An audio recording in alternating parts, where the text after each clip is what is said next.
आत्मज्ञान से अनभिज्ञता। भौतिक ज्ञान मतलब जो लोग संसार का ज्ञान इकट्ठा करने की कोशिश करते हैं कि संसार में क्या चल रहा है, किस प्रकार से संसार में सरवाइव किया जाता है, या किस प्रकार से जो भी संसार से जुड़ी हुई चीज़ें हैं, ज्ञान है, वो आत्मज्ञान से हमको दूर ले जाता है।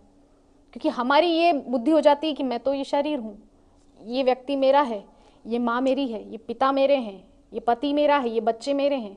शरीर में जब तक, क्योंकि जब तक भौतिकताओं में उलझा रहेगा तब तक तो शरीर को ही मतलब देहात्म बुद्धि रहेगी। किंतु जैसे ही आत्मज्ञान प्राप्त होगा तो पता चल ही जाएगा कि नहीं, मैं तो ये शरीर हूँ नहीं, तो इससे जुड़े हुए ये सब जो लोग हैं ये भी मेरे नहीं है। आत्मा का पति है परमात्मा, आत्मा की पिता है परमात्मा, आत्मा की माता है परमात्मा, सब कुछ कृष्ण है।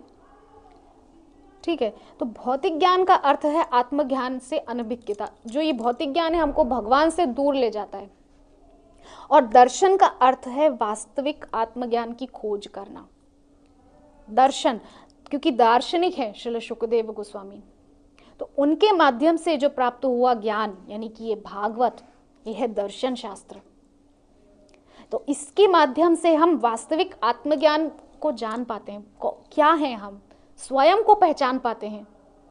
ये जो प्रथम स्कंद से लेकर नवम स्कंद तक की जो यात्रा है, इस यात्रा में हमको निज स्वरूप का ज्ञान होता है।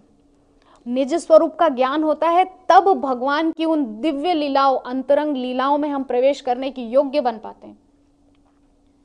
इसीलिए प्रभुपाद ने कहा है कि निश्चित ही प्रत्येक भक्त को, प्रत्येक वैष्णव को, प्रत्येक व्यक्ति को प्रथम से नवम स्कंद तक पठन पाठन करना ही चाहिए।